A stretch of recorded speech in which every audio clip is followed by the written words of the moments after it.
Welcome back.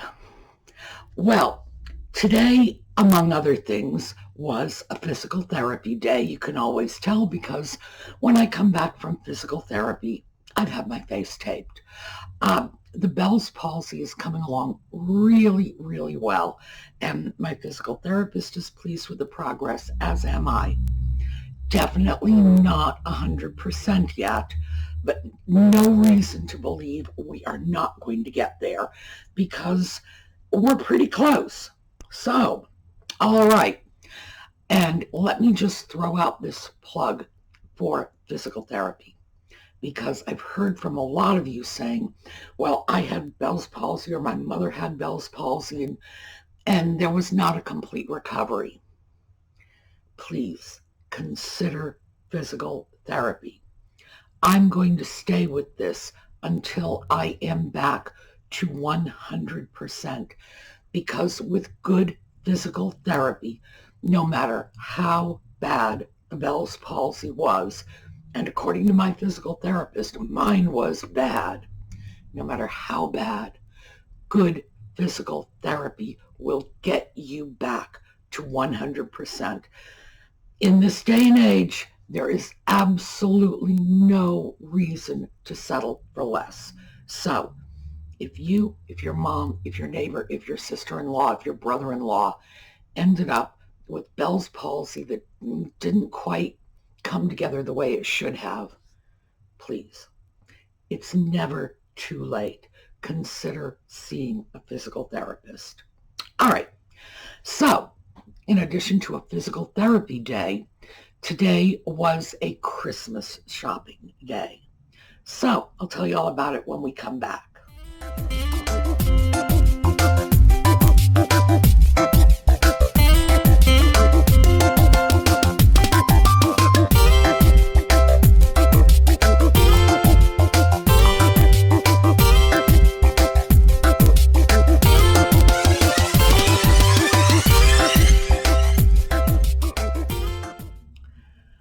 Okay, so Christmas shopping today. I am Christmas shopping now for my Etsy shop because this is getting to be the time of year when people are looking around for trinkets and baubles and goodies as Christmas gifts. And as resellers, we should always be mindful of that so that we can take steps to ensure that we get our share of that market. So when I went out shopping today, I went out shopping with an eye toward acquiring things that would make good Christmas presents. Oh, and when I say Christmas, forgive me, that is just shorthand. They are very good Hanukkah presents. They are good Kwanzaa presents. They are good New Year's presents or winter solstice presents. Whatever you celebrate, this is the time of year when people just are more free with their giving than usual. So let's just put it that way. Anyway, I started off walking into Bedford, and the first thing I saw was that jewelry display that they were setting up when I was there last. And this is where I got that little celluloid necklace with Uncle Horace. And by the way, we're making up a backstory about this. One of our viewers is helping me out. We know exactly who Uncle Horace was, how he met his untimely end, all about the teddy bear he was carrying at the time. Poor Uncle Horace. So we got a whole backstory for this guy. The jewelry display is now in full force, so I filmed that so you could see it. So let's take a look. Oh no, now she's going to run home and make all the jewelry herself. Yeah, in her spare time. Yeah. Right. Well, the last time we were at Bedford, they were setting up a jewelry display. So let's take a look here. We have several cases. We're going to take a peek and see what we've got. And this, by the way, is where I got that sweet little celluloid necklace So, oh, we've got a lot of turquoise over here.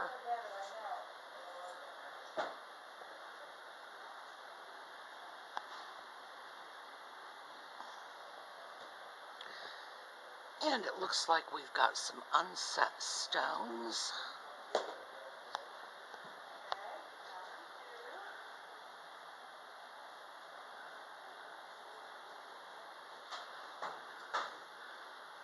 Some beautiful beadwork on these bracelets. Very sweet.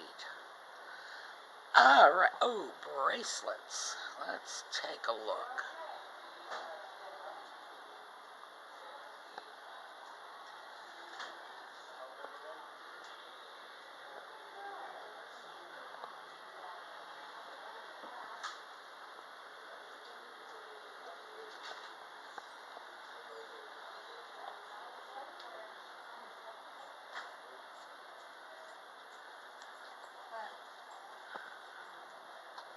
Okay, now up here we have some more pieces, necklaces.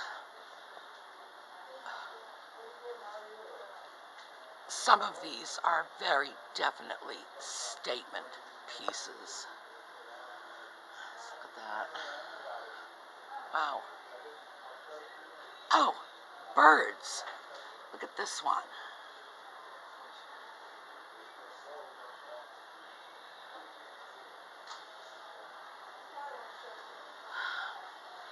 Okay, I think we're going to come back and take a closer look at some of these pieces a little later.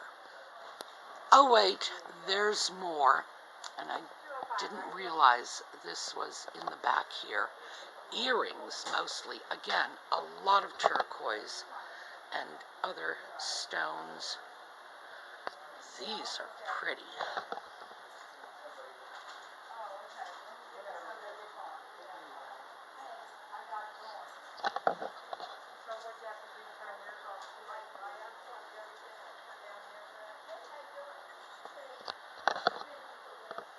And this is birds, fish, and other animals. And let's just back up so we can take a look at these little wooden carved figures here. Oh, we have just about everything here. Look at that. It's only $10. Sweet piece. Nice, nice, nice. Well, I am considering the next time I go to Bedford picking up a couple of pieces from that display, either pieces of jewelry or some of those wonderful little carvings. By the way, they were all hand carved. The vendor told me about it after I stopped filming. All hand carved ironwood. And much of this is from the Sedona, Mexico area. So, and I'm sure that a lot of this stuff, it was abundantly clear to those of you in the American Southwest that this was from your part of the world. So anyway, I was thinking of picking up a couple of pieces, maybe a piece of jewelry, perhaps a piece of the ironwood carving to pop into my Etsy shop for holiday gift-giving purposes. But I've never done anything like that before. You know, in other words, specifically gotten new items for the purpose of supplying the holiday shoppers. Let me know in the comments what you think. Good idea, bad idea? Let me know. Okay, so as soon as I was through filming the jewelry area, I thought I would start on the second floor and work my way down. But I didn't make it because, of course, you have to pass so many booths on your way to the second floor. And wouldn't you know it, one of my favorite booths just reached out and grabbed me. So let's take a look at what I saw there. Well, I was heading up to the second floor, and in order to get there, I had to pass by this shop. Remember this, the 20% off, and I find all kinds of goodies here. take a look at this. This is a little hand-painted and gilded glass pitcher. $4. Oh my, yes, this is certainly coming home with me. It appears to be a creamer, but I'm not sure. If there was a whole set of china to match this, that would very much surprise me, but quite frankly, I'd be the first in line to buy it. I was delighted with that little glass pitcher painted in purples and golds. So pretty. And I don't see pieces like that very often. Frankly, if I did, I would be bringing them home.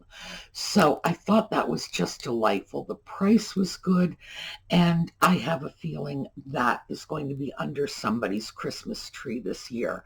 Sweet little piece, delightful. But, of course, once I stepped into the booth, you know I had to look around. So, let's keep looking. Same booth, and I happen to see this wall pocket. Very, very pretty, very ornate. Not the style of piece I usually go for, but it's $10, and with 20% off, that means it's $8, and it's a large piece. Here. There it is in relation to my hand, so you can see the size. Definitely going to think about this one. Well, I didn't go back for that wall pocket. It's beautiful. I'm sure it will be there next time. I am going to think about it. A wonderful piece. And I'm not complaining about the price either. It was $10 with the 20% off. It was $8. It's a good price. It just struck me as something that really needs the right buyer. So I don't know, still thinking over it. However, as I was leaving that booth, and one of these days I'm going to have to go out of my way to find the vendor, because he or she, and I don't know if it's a man or woman, they sure know how to grab my attention. Let's take a look at what I saw when I was exiting the booth. Same booth. Now here is the sort of piece that I don't ordinarily take much of an interest in. Pieces that are highly personalized like this in the decoration tend to have a very limited market. On the other hand, the personalization here is a painting of Napoleon. And as you can see, $8, again, 20% off. So why would Napoleon be a reason for breaking the rule? Well, because items depicting Napoleon were extremely popular in the right through the mid-19th century. So, if someone out there is looking to decorate in the Regency style or the French Empire style, which is, quite frankly, just beautiful decorating style, this is going to be a must. Again, $8, there's our tag, 20% off. Yes, it's coming with me. Also, let me just step around here. A couple of very nice little, and look how tiny they are, little sort of apple or leaf shapes. I'm going to say they are apple shapes, and they are little trinket dishes, $3 a piece, hand-painted, beautifully hand-painted too. Some of these amateur pieces are just stunning in their workmanship. So, again, $3 a piece, that's $6 for the two of them, and 20% off. Yep, going into my bag.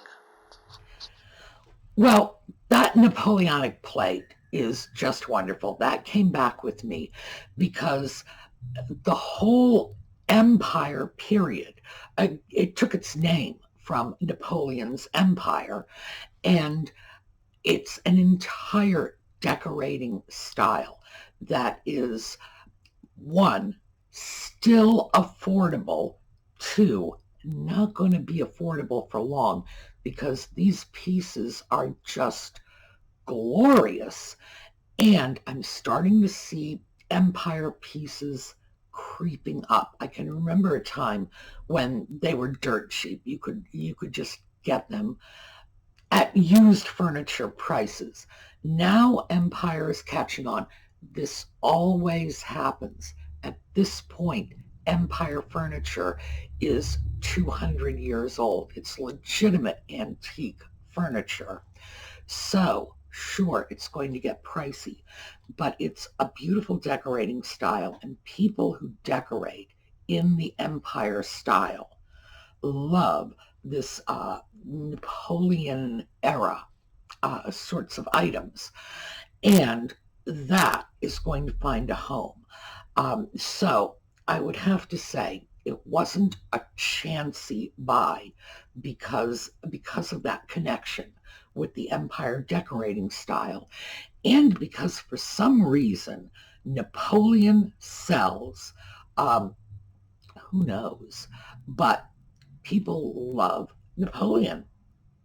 So that piece absolutely came home with me, along with those two little hand-painted, I'm about to say apple. One of them was shaped like an apple. One was more shaped like a leaf, those little tiny trinket dishes. Beautiful. Painted by the same artist because they were signed off on the back. And these were pieces people would go out, buy the blanks, in other words, the piece of porcelain. They would then paint and glaze them. They would bring them back. They would be fired, and then they would take it home, and it was their own artwork. This was sort of a hugely popular pastime in the 19th century. So if you've read Little Women, if you've read anything by Jane Austen, you know that Louisa May Alcott's characters were painting china, and Austen's characters were painting china. And Austen's characters were doing it in the early 19th century. Alcott's characters were doing it in the mid-19th century. So it was a pastime that was very much in vogue, really throughout the entire 19th century, right into the early 20th century. These are the kinds of pieces those writers were talking about.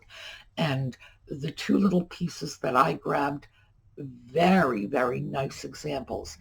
And it amazes me how much talent some of these amateur artists had. Really finely done pieces. So, as I was still attempting to make my way upstairs, by the way, it was a while before I got up there, I passed by another booth, and take a look at these pieces. Well, once again, I didn't make it very far on my journey upstairs. Take a look at this. $3, and here we go, $3. So, it's $6 for this pair of cup and saucers. Beautiful lusterware. This is probably European, so I would say we are looking at German or Bavarian. Take a look at the Art Deco lines. Let me get this out of the, well, here, we're going to do this one because that tag's already out of the way. The Art Deco lines of the handles on these cups and saucers. Here, the saucers are reticulated. So, we have it all. We have the reticulation on the plates. We have some beautiful Art Deco lines in the handles. We have lusterware. This is pine cones. I thought, frankly, they were butterflies, but what do I know? Cute little feet. Very large size here. Here's my hand take a look. Nice size. And I have a feeling that this will make a very attractive pair of the little tidbit trays, the kind I use in my bathroom. So, oh my, yes, they are absolutely coming home with me. Those little cups and saucers are just adorable. They have this wonderful little gilded pine cone design. And because the way the pine cones were standing together, my first thought was, oh, look, butterflies. By the way, that should give you some idea of how blind I really am. I cannot tell the difference between a pine cone and a butterfly. Good heavens. And that's with the new glasses. So, it was more the design, the shape of those pieces that really grabbed me. The Art Deco handles, the reticulated saucers, and of course, we've got Art Deco, we've got reticulated plates, we've got lusterware. Oh my goodness, it's like that's my holy trinity. So I think what I am going to do with those pieces is turn them into little bedroom or bathroom tidbit trays, the two-tier trays that hold jewelry, cosmetics, etc., because they are beautiful. And frankly, as cups and saucers, their value is very limited. So I think I can increase their value and their utility just by drilling through them. So definitely, they came home with me. And while I was at that shop, I found another piece, which is also very likely to get a hole drilled in it. So take a look. Same shop, $3 for this beautiful little plate, American-made porcelain. Look at that nice little silver border. And you don't see silver borders on plates very often. Also, we've got a wonderful sort of orange and yellow design. I'm seeing this as part of a tidbit tray. For $3, oh yeah, easy call. I really like that plate. You just don't see silver-rimmed plates very often, and the silver on that was very nice. Minimal wear, and it had that yellow-orange design in the flowers, which is something that will go very well with some of the Noritake china I already have.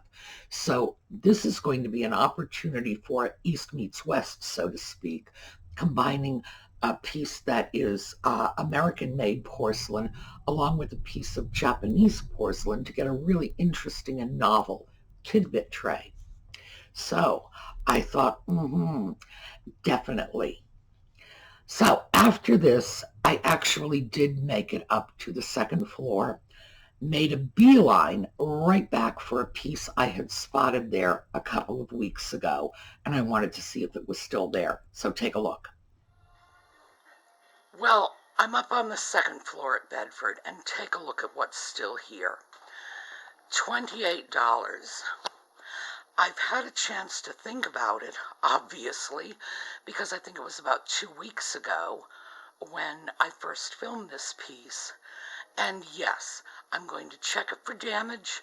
If it is damage-free, oh yes, it is coming with me.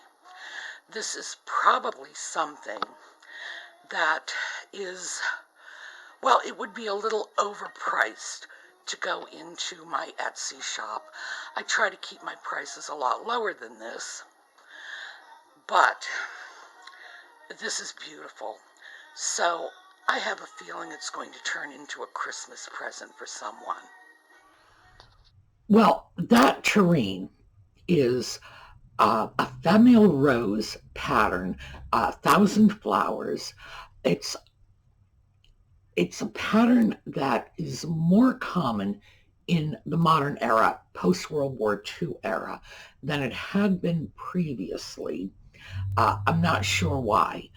It's I have several pieces of my own in that particular pattern, including, believe it or not, an umbrella stand, big giant umbrella vase, which when it had its life in China was probably a vase. Heaven only knows what they put in it. The thing's got to be like 2.5 feet tall. And that's the Thousand Flowers. This is a really nice example with a lot of very nice gilding. It turns out there was no damage. And it's 4 pieces. It's the terrine, the cover, the spoon, and then the large platter underneath it. And for $28, wow. Now, it was marked decorated in Hong Kong, and we know that by implication that means it was made in Japan, because after the Second World War, well, no, it wasn't the Second World War, actually. It was the communist takeover in China, which coincided with the end of the Second World War, so it's sort of a convenience term, post-war Japan, post-war China, but really unrelated events. After the communist takeover in China, the Chinese export porcelain business moved to Japan, where they made the porcelain. So the clay work, forming and firing the porcelain was done in Japan. Then the naked, unadorned porcelain was shipped out to Hong Kong, where it was decorated. Now, Hong Kong, and there's a reason for this. Hong Kong is a very densely populated island.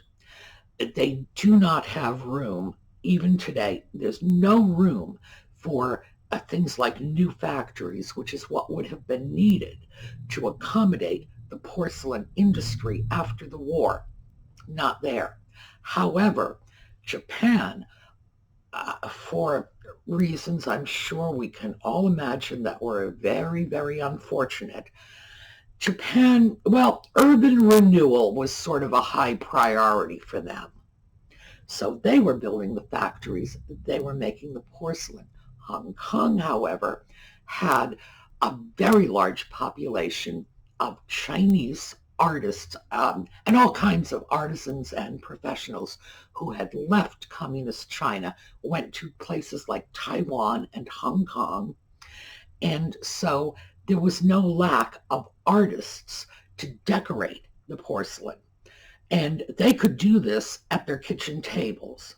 So it was sort of a cottage industry.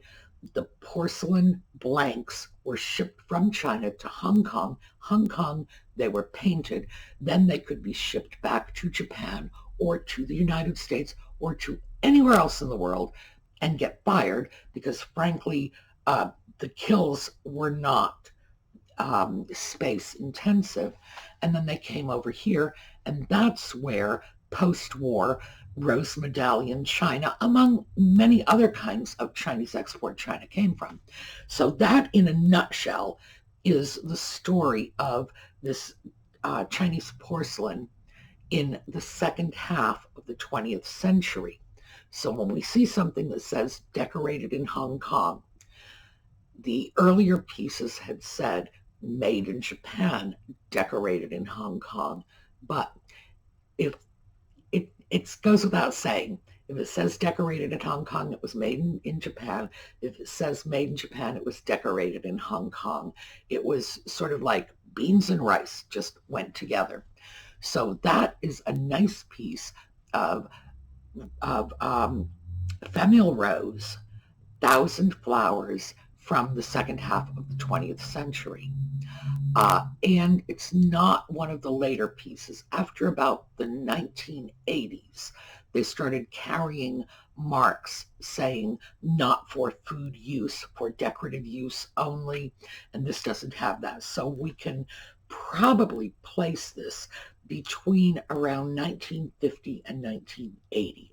So roughly third quarter 20th century. Beautiful, beautiful set.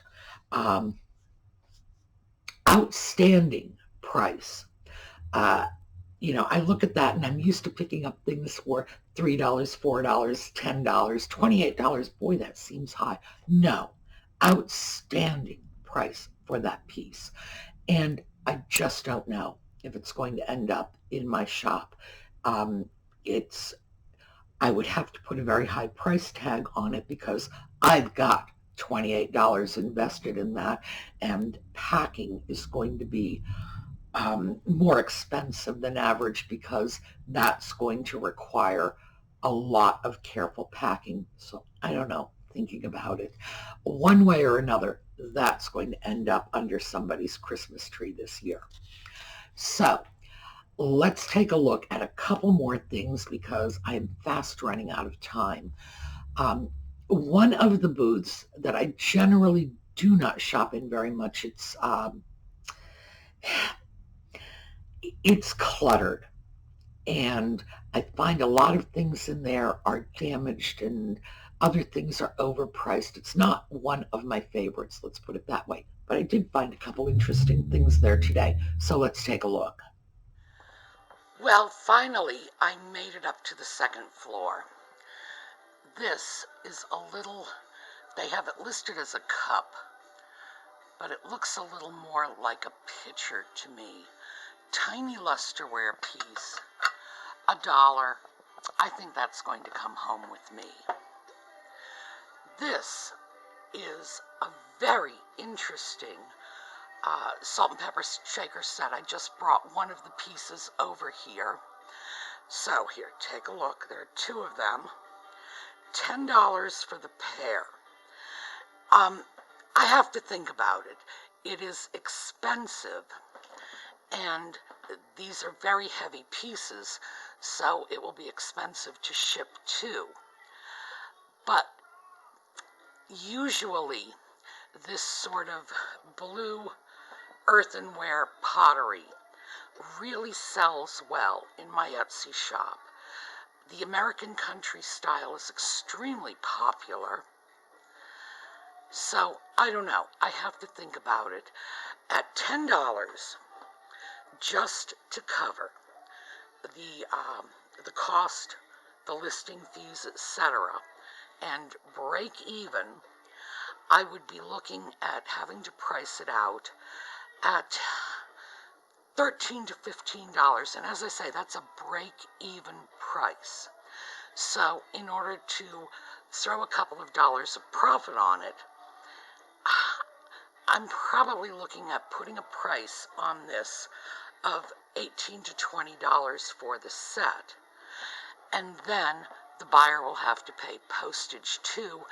And I'm just not sure, no matter how pretty they are, if that's the sort of thing somebody is going to go for to the tune of what could be $25 to $28. I have to think about this. Well, that pretty little gilded creamer or cup or whatever it is, that tiny little piece, did come home with me, but the Stoneware salt and pepper shakers did not. I'm still thinking about it. It might be worth it. Let me know what you think. Is it worth it? I'm really interested in your opinions on that. I scooted around to another shop, and this is a shop where I do occasionally get some interesting buys, and I found some today, so let's take a look. Well, this little booth, let me just give you a quick overview and step around so you can see over there a bit. This booth is sort of a mixed bag. I've occasionally found some interesting things. That sweet little Hull creamer came from this booth. This pair of vases is $3 each. Here, take a look at the top of this as opposed to the top of that. That really screams handmade. Just in case you are wondering, especially when you see a pair, take a look at whether or not they are perfectly identical. When you see differences in the paint, or in this case, differences in the vase, that's when it starts to say, oh yeah, this is not something that came off an assembly line. So they are heavy. They're definitely a good size. What are we looking at?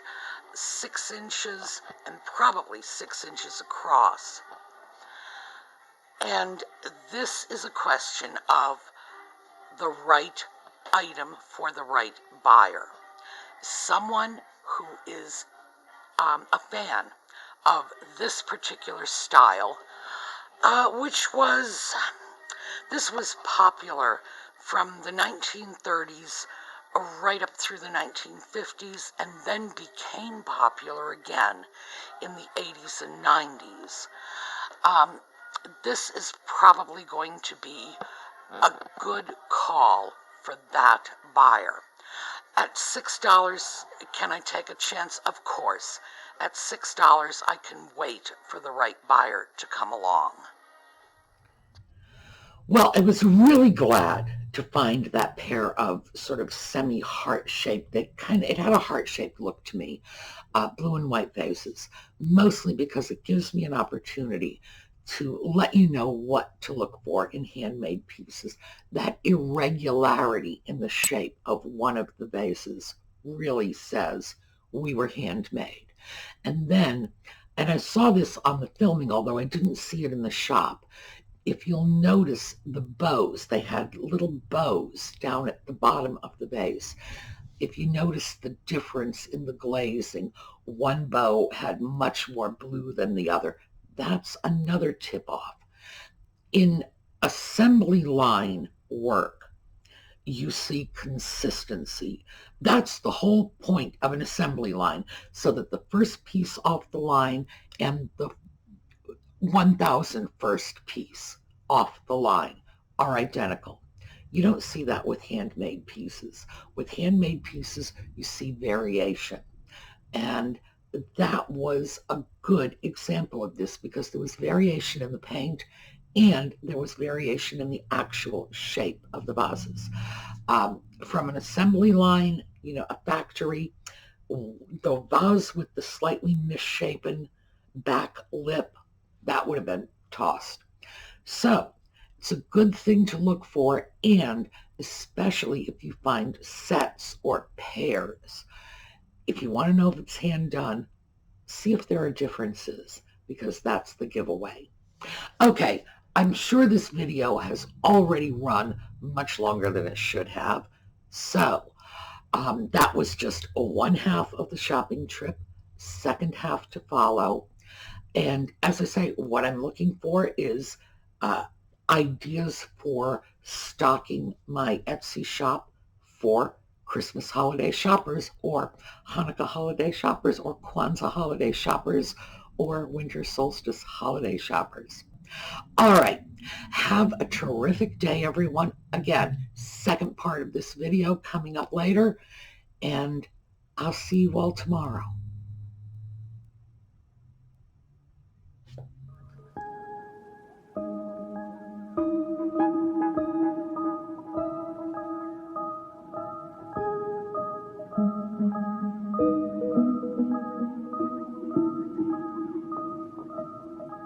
Mm-hmm.